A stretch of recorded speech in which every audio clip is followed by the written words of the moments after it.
Hello and welcome to a Smurd P video, and it's next morning of Saturday's Midlands Comic Con, and a grueling drive from Basingstoke, 2.5 hours both ways. I think we had a really good run. As you can tell, I'm a bit tired. I still got gel in my hair from the night before. I'm still wearing my shirt from the night before. I didn't wear it to bed, just so I'm clear. And I have cleaned my teeth, and I have a McDonald's coffee. Thanks to my wife. It's Father's Day, so happy Father's Day to everybody, and myself included.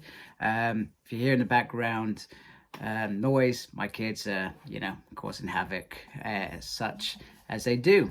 So I wanted to share the Charmed panel with you with Alyssa, Milano, and Nick Roberts. And I've got to say, from my perspective, it was a lot of fun. I really enjoyed this more than I thought, because I couldn't remember who Nick Roberts was, and well, Alyssa couldn't remember who Nick was, and it was absolutely great. It's also Alyssa's first con in the UK, so to see her in the flesh, and I didn't get the opportunity to take a picture with her, so hopefully in the future I get to do that.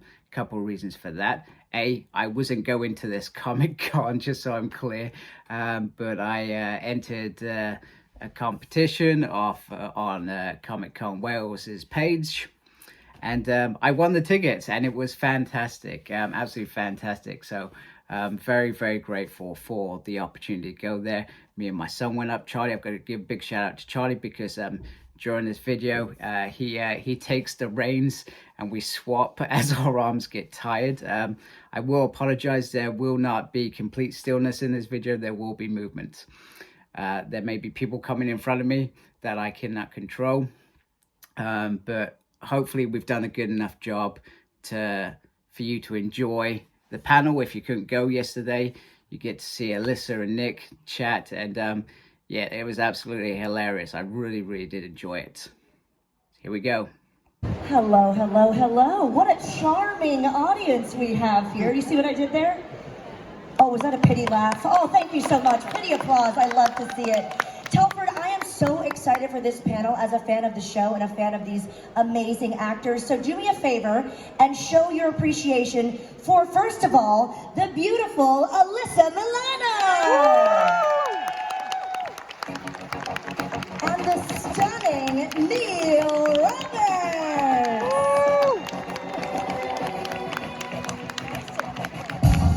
Keep it going for Telford. Your charmed cast is here at Comic Con Midlands. Well, I am so starstruck. I'm such a fan. You look amazing. I think orange is an undervalued color. Aren't you glad I wore this? I'm going for traffic cone couture. It's gorgeous. Thank you so much. You guys look gorgeous as well. First of all, don't they look beautiful? What a stunning cast. Well, I can see this behind us. We obviously haven't changed at all. We look exactly the same. You haven't aged a bit. Well, we're so excited to talk about Charmed, but let's first talk about Comic Con and how your day has been so far. How has Telford been treating you? Wonderful. Very happy to be here and to meet all of you. Thank you all for coming and for your kindness and for your support and for your patience. I just really appreciate being here. I'm amazed at everyone's got their book of shadows that they want to sign. And the big ones. The amount of time that The they big spend ones. making these things, it's staggering. Well, they're for sale on Etsy, and they go for how much money? How much? Who's got one of those big ones? Is that what you do in your spare time, Alyssa? Yes. You make these?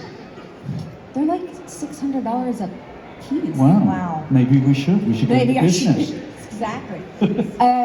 So the original Book of Shadows, I mean, when you did the show, it probably wasn't very full yet, right? Because you were season 2? You have no idea who I am.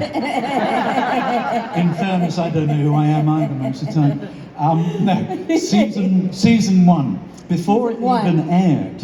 So yeah, so there's probably nothing in that Book of Shadows. But over the years, I don't know if you know this, but the Book of Shadows basically had more security than all of us, because there was $1 million worth of art that went into that book Wow. after 8 seasons. Isn't that crazy? So the fact they're paying $600 is quite a bargain. It's a steal. Yes. Yes. Well, but they literally locked it up. Someone was saying that they make them, they have normal paper, they put coffee all over it, and do all sorts of things to make it look Make it look aged. authentic. I'm always spilling coffee down myself. Exactly. Does that make me look You could have your own authentic? Etsy account, you never know. Well, we're talking about the merchandise and the branding of Charmed. I mean, it is, as you can see, you're in Telford, you're in the Midlands of England right now. It is a global phenomenon. Telford. Yes. Charmed really has a cult following. It's a global phenomenon. At what point for both of you did you realize, wow, we're onto something amazing here and this is going to be a huge, huge deal? It's interesting because when Charmed first started, there wasn't streamers, so people only had 4 choices really in primetime TV in the United States to watch TV. So, it was the difference between like a show now, or even when like Who's the Boss was on, we were a top 10 show and there were only 3 networks, and top 10 meant we had 25 million viewers a week. And because of the competition now and the streamers and satellite and all the networks, obviously it's diluted audiences because they have so many places to go, choose to spend their time. So it was pretty immediate that I knew that we were onto something. I actually knew that we were onto something before I even shot the pilot, because there was an actor that played my role. Her name is Lori Rom. And she was, so I had the advantage of watching the done pilot, and I watched it and I was like, oh, this show's gonna be a hit. Like, I just knew it. So yeah, it felt immediate. When I think it started airing halfway through my filming, and I don't think anyone quite, certainly from my perspective, no one was aware of how successful this would be because it hadn't got out there yet. And I think you do lots of shows and lots of whatever it is. You hope. Well, yeah, and you hope it will be. In fairness, you make the assumption it won't be very successful because, to be frank, the majority of shows you do never do take off. But as soon as this went out, I think it was huge. And it had this enormous appeal. And all I remember is, before it went out, you going on the Jay Leno show, etc., and the 3 of you were flying around America, and you're in 95% of this, and it must have been exhausting, because you would start in America, you start on the Monday morning, whatever time, then they have this, you do it for however many number of hours, and then you have a certain number of hours off before you start again. So on a Friday night at 3 in the morning on a Saturday morning, Friday, exactly, we called it Friday. you would be filming 3 o'clock Saturday morning. And these guys were then all flying across America to do these chat shows, back at the studio Monday morning at 6 o'clock again to start. Well, but That's when I had stem cells still. I really admired you. I thought you were absolutely fantastic. It was extraordinary, but then watching actually the success of it and how huge it went was actually very exciting. Yeah, and it's interesting because we basically started the WB and then ended the WB because then it turned into the CW. So it's really interesting. Wild times. Well, I too think you're fantastic. And I said to her over there, I said, I'm such a fan. I've seen everything you've ever done. Stories for other times. But I want to, first of all, we need to give a round of applause. You didn't say that to me. I thought I did, no? Oh. I want to give a round of applause to Alyssa Milano for the philanthropy that she does and the amazing things that she does for women's rights. And just is such an amazing person. And I want to ask you, which first of all I appreciate as a female, thank you. Oh my gosh, I'm gonna cry. Okay, sorry. So I want to ask you, is the female empowerment element to Charmed something that drew you in initially? Oh, absolutely. I think too that was the time when Buffy had been out and shows like The Craft, and just women are magic. So it felt very timely, for sure. And we were, you know, for a long time, the longest running show with female leads. Yeah, which is it's so wild. I think Grey's Anatomy has probably kicked our... And Desperate Housewives eventually, but you guys were the first. They were the trailblazers, if you will. How is it when you meet fans of the show and how it has affected them? Presumably a lot of it is because it's got the power of three. You've got these strong women in this TV series. Yeah, and I think that the fantasy element, I think Charmed finds people when they need it. And I think that that is really special. And I think that the escapism of the show, the fantasy of the show, you know, and I look at my daughter who's 9 now, who has not watched Charmed yet because I kissed too many boys, but too many belly tops. But when I look at my daughter, I see this girl who escapes into the shows that she loves. I mean, she loves Queer Eye. Like, we watch Queer Eye every single night. She loves it. What was the spinoff of Big Bang Theory? Young Sheldon. Young Sheldon. She loves Young Sheldon so much. And I actually did a pilot with Annie Potts years and years ago, Mima, and I showed her a picture of me and Annie Potts, and she was like, "You know Mima?" She just thought I was the coolest thing. I was like, yes. It was so sweet. But like, I'm able to identify more because I have Bella and her attachment to certain things, how people have become attached to Charmed. And I'm just very appreciative. I'm very appreciative that people have let me into their lives, into their living rooms, into their families, into their happiness, into their pain, into their But you trouble. haven't used your platform. Sorry, I have ADHD. I never stop talking. I apologise. But no, what you have used your platform for some wonderful things. A lot of actors don't. They just go into, they do a bit more TV, whatever it might be, or disappear on their people phones. are afraid. I think it's fantastic. Yeah, it is a fair point. Yeah. Of putting your head above the parapet. And actually, but you have, and I think it's terrific. I think, and I also think because I grew up in this business, like I always say, people have been trying to cancel me since I was 15 years old. So I think for me, it's like there's only things to gain at this point in my life, and if I can't use my platform for good, I might as well, you know. We're so glad that you do, and we're so appreciative of that. Having conviction in what you say is so important.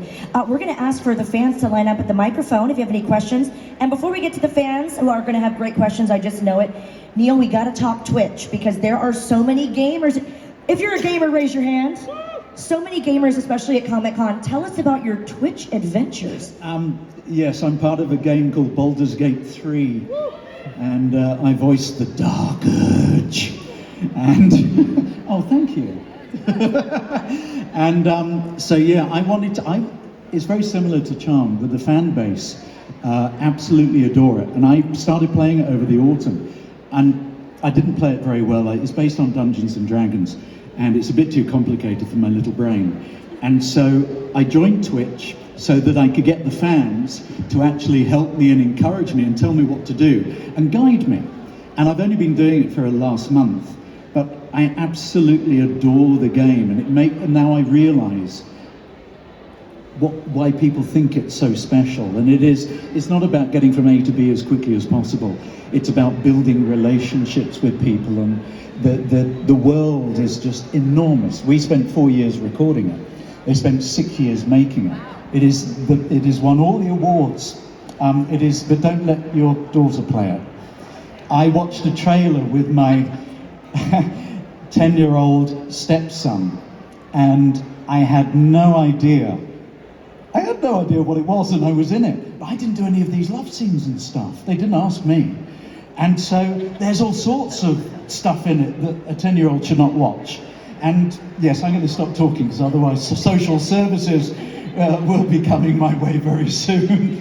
Anyway, I am on Twitch now. Yes, twitch.tv/Neely Roberts. So do come and join me. I am the most extraordinary gamer, but I play it really badly just to show people the sort of depth that you can. I'm useless. I'm absolutely useless at it, so come and join me. It's way more fun if you're not super skilled at it, that's for sure. So find him on Twitch, you won't be disappointed. Let's go to some fan questions right over here. Go Dodgers! Dodgers. Hi, my question for Alyssa. Out of all the transformations read through the show, like Banshee, Mermaid, Goddess, So fun. which were your most and least favourite? I mean, I think the mermaid is iconic, and I loved doing that just because it was so silly. The Genie episode, the Valkyrie episode, Banshee. I mean, it's sort of like just how much fun is it to be able to go play dress up every week, you know, and sort of embody these other characters and these other creatures. It was really fun, and it also kept it so that, like, you know, a lot of shows when you're playing, you know, a lawyer or a mother or whatever, it gets very monotonous, obviously, especially, you know, if it's a network show and you're doing 22 episodes for 8 years, it's a lot.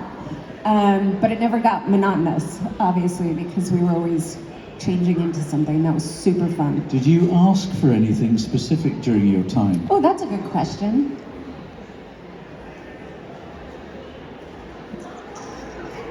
Well, I mean, not to turn into something, but I did ask for a more active power at one point. Poor Phoebe. Because Phoebe had I don't even know, she had the power of The seeing empathy. power. Yeah. Yeah. So, I remember doing a scene with you. Yeah. And all of a sudden it came to you. Yeah. yeah. So, which I actually stole from Christopher Walken in the movie where he played a seer, and he would touch something and go, anybody remember what that movie, huh? What? I don't remember what it's called. But yeah, I stole it from him because I was like, well, how am I gonna play that I'm seeing something, right? Didn't they do something with the camera where they zoomed in or out They or did something? that too, yeah. They did that too. Which they stopped doing towards the end because we'd been on the show for so long that special effects got so good that they could do it in post-production. Whereas, like, in the beginning, The CGI was not what it could be. CGI, I mean, when I look at TikToks now and I'm like, this is better than our special effects. And it's all on your handheld. Yeah. It's pretty incredible. Can I tell you that I had, I think my final episode when I died, you got your powers back. I had a rattly old, I don't know if you remember this, I had a rattly old lantern. Yeah. It was very rattly. And you can hear it still in the edit. It's rattle, rattle. Anyway, you got all your powers back, and then I had to move. So what they did was they put me on a skateboard, had a pole at the back that went up my back trouser leg, and they pulled the front of the skateboard with a little piece of fishing wire, and they pulled it along, and so I'm just, and they filmed that, Yeah. and then a Black Panther jumped on me, and And you had to pretend to be getting hauled. well, I don't know if you remember they put a Black Panther on me, but it was still joined to the plinth. It had a wooden plinth and a stuffed Black Panther, and they threw it on me. And I remember. Were you on green screen? Huh? Were you on green screen? No, I was just too? on the floor on the with floor. with a panther and a wooden plinth, and I was wiggling away, and the director said die, and I was supposed to die slowly, but I was really embarrassed about this wooden plinth, and I just went. Ugh. But I did see behind the set they had this big cage, and they had a Black Panther there, and they had someone in my wig with my hair. And I'm not sure if I had read the story at this point. A real Black Panther? Yeah, so they had someone. Where was I that day? Was I not working that day? No, you would. I'm sure you would have, but it was behind. I feel like I would have remembered it. You'd think maybe I'm making this up. Never happened. There was a cage with a guy with a black panther jumping on them, and in my outfit with a wig on. So that's what they used, and sort of superimposed. I mean, it on how? I mean, then we started doing green screen, and that was even more embarrassing because we were acting with nothing. At least you had like a stuffed animal with a, like we had nothing. We had, we had a director off the side going, okay, throw the fireball. Okay, now duck. Oh, Okay, he's strangling you. With nothing there. In fairness, we have both acted an awful lot over the last few years, and sometimes, even with actors, you feel as if you're acting opposite nothing. Sorry, that's my ADHD again. We won't Just ask coming for up. names. Yeah, move won't swiftly ask on. for names, Who don't are you worry. talking about? Got a question over here Oh, today. no. Hi, I'm Robin. Sorry, starstruck. I love Charmed. I grew up with it, watching it with my mum, and I'm one of 3 sisters. So the power of 3 was kind of like, in my mind, has always been like us. If a question about the show: if Cole had lived, do you think? Oh, eye roll. Do you think? I mean, yes, of Yeah. course. I mean, he was gorgeous. I mean, I watch some of those episodes. Julie and I talk all the time. I watch some of those episodes sometimes, and I was like, we were hot together. That was, yeah. There's just chemistry. Sometimes that just clicks. Yeah. But yeah, I definitely think that Phoebe should have ended up with him. And that's nothing to take away from Victor Webster and Cupid, because obviously it's great to fall in love with Cupid. Who wouldn't? But I don't know. There was that Cole Phoebe storyline was, the ultimate bad boy sort of, right? Yeah. Yeah, Perfect. Thank you. of course. Hiya. Hi. My question's for both of you, but it's different for both of you, kind of the same. So, to Neil, what was your favourite episode to film? And to Alyssa, because I know you probably get that one all the time, what was your least favourite episode to film? Least favourite. Mine is working, obviously, in the last episode, predominantly with Alyssa, and her least favourite one is that, funny enough, that episode as well. I mean, I'll tell you where my mind just went to as far as my least favorite. And it was because of the anticipation of it coming was the last episode. And that final 8 days where we shot that last episode. And they scheduled it so that the wedding scene in the last episode, the Coop Phoebe, was the last thing we shot. And so we were all together. It wasn't like one of those days where it was just a couple of us working. The entire cast was working that day. And I just remember them saying, "That's a wrap," and just losing it. And then the whole process of packing up my trailer, driving out of the lot for the last time, seeing the security people, saying goodbye. It was just, I don't know, it just felt like such an end of an era. I stayed in bed for 3 weeks after it. I was like, I didn't even know how to eat. But it's a long time, 8 years. 8 years. And it's pretty well 9-10 months a year filming. Right. Because at that that's- time we did 22 episodes a year. Sometimes, I think we even did 24 a couple of seasons. But that's a long time to be together. You're Long best friends. time. It's a real loss. Even how whatever I've done stuff where maybe I'm not enjoying it anymore, but actually regardless, my first marriage, for instance. Oh no. But It's still sad when it ends. exactly. It is really feel this great sense great of loss. and the fact that it's such a huge part of your life. But the thing is they keep it alive, which Yeah. is so incredible. And it means that it's so much bigger than any of us. It's really like one of those things where as long as you get out of your own way, I feel like it becomes yours. It becomes yours. You work, and then it just becomes, it has its own life, its own breath, its own meaning to each of you, for very, different reasons. But I wonder if that's it. It keeps it alive and makes it important, but in a very different way, because they're viewing it in a different way. I think people just were very emotionally attached to the show. And, I hear a lot how it's a show that people watched with their mothers, and it makes them, their mothers aren't with them anymore, and it makes them, or they were sick in the hospital, and it was the show that found them at that time. And I think that's really special. And I don't know, that's like the lightning in the bottle.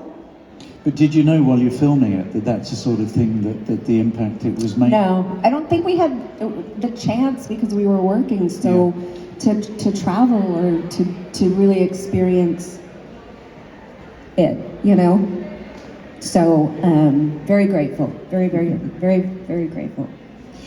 You asked about my worst. The last episode I did, a couple of days on it, I was really quite poorly, and I kept having to run back to my trailer and vomit. And I spoke to someone not so long ago. They said that when you change studios, the first studio was some old shampoo factory or something, and it was possibly toxic. Well, yeah, I had my throat closed I had an anaphylactic reaction in the attic set. And I had to be rushed to the hospital. My lip swelled up, and they brought in what's the environmental agency to test the air. And not only was it an old shampoo factory, but it was also right next to the freeway. So the attic set was actually off-gassing formaldehyde. Wow. And so that's what made my throat. But yes, we had to change. Yeah. Well, all I remember is the show must go on, constantly coming to the set, having just vomited somewhere else. It's a nice thought, isn't it? I'm glad I didn't know that while we were shooting. Comic-Con exclusives here. It's not all glamour, folks, No, it's Not always glamorous. We got a lovely lady with a question here.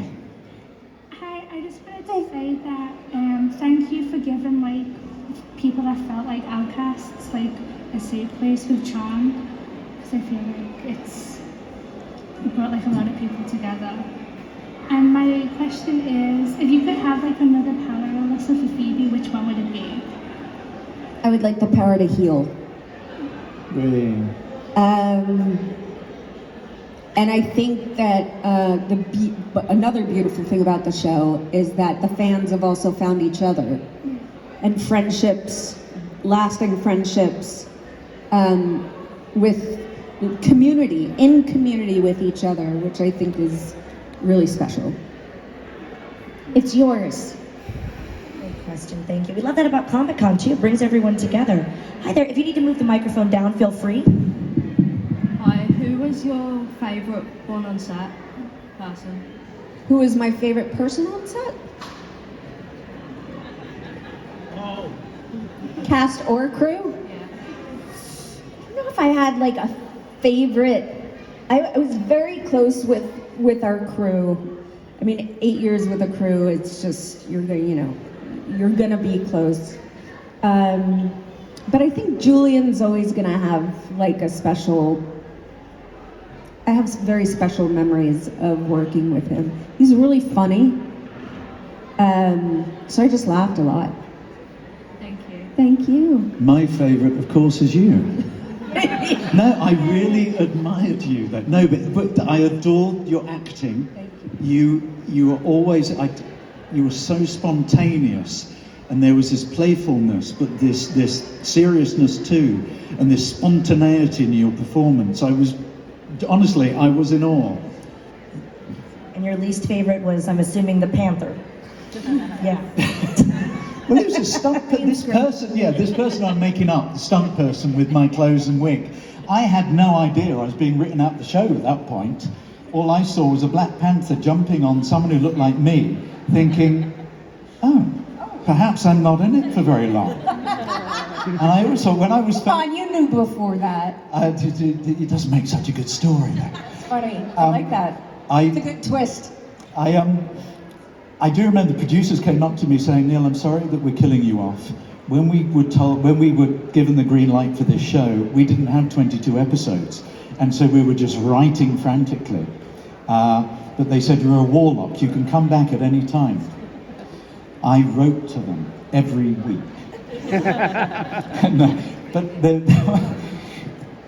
there was something, I can't remember now. My mind's gone blank. That's quite enough.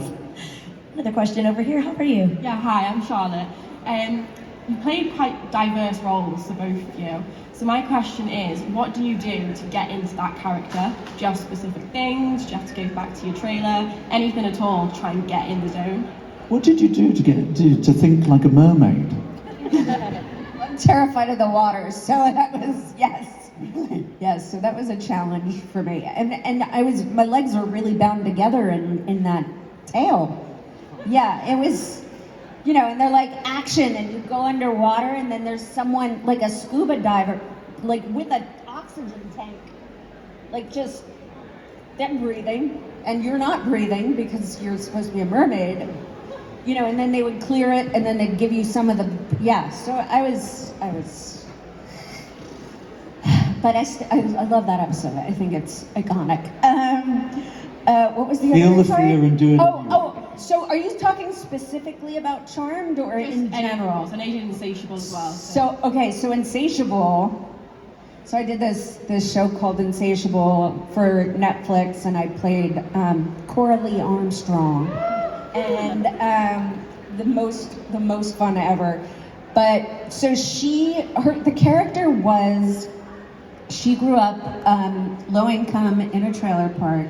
She married her high school sweetheart. He became a lawyer and then quit being a lawyer to become a beauty pageant coach. And it's based on a true story. And Dallas Roberts brilliantly played my husband. And so I always wanted to give her this like air of being very high society and being, because I felt like she would never want anyone to find her out that she grew up in a trailer park. So I wore a corset under my wardrobe that nobody ever saw, just so it always gave me, just because I never wanted her to be like this, because I didn't think that she would allow anyone to see her relaxed. So I wore a corset under like normal clothes, and it just gave me that little bit of uptightness, that little bit of discomfort, and that feeling of like pretending I was someone else, Also, another thing about Coralie is she always had different press-on nails every episode. And I have a whole photo album in my phone of Coralie's nails. And that, oddly enough, helped. But I do little things like, again, back to Coralie, I had this vision that, in Breaking Bad, how the sister-in-law in Breaking Bad, her favorite color was purple, and they never said it, but she was always wearing purple. When you finally went to her house, it was all purple. So I was like, what is Coralie's purple? And in my mind, it was flowers. So if you look at Coralie's wardrobe, there's always flowers. And now that wouldn't be a big deal, right? But what happens is then other creative people around you start getting inspired. Like the prop guy would come over to me and be like, I found you a new iPhone case. Coralie's gonna love it. It's all flowers. So when you are creative about finding the character, then it allows and enables other people to find cool things too. And it becomes so collaborative and so wonderful. I'm always the same in anything. Just me. No, I played lots of mass murderers and all sorts. And the reason I wanted to act is because I think certainly in Britain, you're often told not to show your emotions. You're told not to shout, you're told not to cry, etc. So acting was this opportunity for me to actually delve deep into my emotions and have the opportunity to let them out. So I often shout and cry in most roles that I do. But and I Was that scary for you? No, I think that acting, I was talking to one of my sons the other day, and they said, I wonder if you are more authentic as an actor than as in real life, because you're willing to express yourself through your acting. So, yeah, I don't know, for me, I found that the more I did my soul searching in my life and I went through, you know, my trauma therapy and on all the things that I've gone through and overcome and really worked hard at overcoming, for me, acting has become harder for me because it's like constantly chipping away into the emotion that I've already tried to heal. So I'm like, you know, the emotional recall is really daunting. It's vulnerable, for me. isn't it? Yeah. You have to sort of access all these roles that we play are parts. It's our interpretation of. Someone else would do it some other way. And as a result, we are using our own gunny sack of history to get to this point to play this character. Right. So I do think one has to be terribly vulnerable. Yeah. And sometimes that can be really difficult. Yeah, and your body doesn't know that you're faking it. Yeah. You know, your organs don't know, your nervous system doesn't know. Now, like when I did Brazen, you know, in the first movie that I did for Netflix, my sister dies in like the first, I don't know, 13 pages. So the whole rest of the movie, I'm distraught and, you know, trying to avenge her murder. And I started doing this thing that was so helpful, which was I would come to work in the morning, and I think anyone can use this. I think this is useful in no matter what you do. I would go to work in the morning, and I just sort of like say, okay, I'm at work. I'm gonna allow myself to be vulnerable. I'm gonna dip into what I have to dip into. Later, I'm gonna, and you could pick anything. For me, it was smelling lavender oil. And I would say, but when I'm done today, I'm gonna smell this lavender oil, and I'm gonna know I'm safe. Wow. Because I was taking it all home, and it was just piling on top of each other, just the emotion. And I had anxiety, I was a nervous wreck. But just that being able to like close yourself. The other thing is I don't think anyone that's an artist, I don't think they teach us how important it is to be empathetic, and it is, and I believe that in humanity we all have to be compassionate and empathetic to the struggle of humanity. But in order to be an effective, and this is what activism has taught me, to be an effective activist, I have to allow myself to be empathetic, but also I have to remind myself that I am of no use if I am a mess. Yeah. So you have to protect yourself and be open at the same time. So it's the same for acting, I feel like. It's a real contradiction. Yeah. I used to have on the way home, there's a sign on the road where I go, after that point, I'm little old Neil, so that I can stop. So it's the same thing. I can stop being a warlock. I like that. And actually, I turn into a pleasant daddy. Otherwise, that warlock's going to come home with you, and you don't want that, right? No. Well, I don't know. Tips. Some people may be very grateful. Heyo, I ain't judging. Great tips. We have time for only one final question, guys. Due to their immense popularity, they've got to get back to their photos and autographs. We'll go to this lovely lady here. Hi, thank you so much for Thank you. being here today. My question is for Alyssa. Yes. Growing up, Charmed was in my family household, and Phoebe was my favourite character because of the wonderful character development throughout the seasons, and taught me so much on a personal level. I wondered if Charmed had taught you anything. Is there anything filming or from the season that you have taken into your life, something that it maybe taught you? 100%. I feel like Phoebe in particular did have a playfulness that I don't know if Alyssa would have explored if it wasn't for Phoebe. I think that something that I've taken with me, and not only in my life, but also the people in you know, my circle, is that if you can laugh, you're gonna be okay. If you can laugh through the hard stuff. And I think that that's, I mean, a very important lesson that Phoebe taught me was that things get bad, but if you can find the absurdity and the humor and the silliness and enjoy that part, it's gonna be okay. And that's honestly, like, I've been married for 15 years. We've been together for 17 years, and that's what has made my marriage work. We are, in the hard times, we look at each other and we just start laughing. We're like, we're doing it! You know, we're doing this parenting thing, let's go. Like, you know, because it's hard, and it's not always gonna be easy. But Phoebe always laughed. She was always silly. She always had a fearlessness. And I don't know if I would have explored that in my own being. But is that something you gave to the role? Because I felt there was the fearlessness, felt as if it was something that you put into it. I think that there was an element that I went in, like, because I had the benefit of watching the pilot before. Yeah. I think my going into the show, I was like, I want to be the person who is acting or reacting like the person at home. Yeah. Like, who's kind of like in on the joke. And I think that's all I went in there with.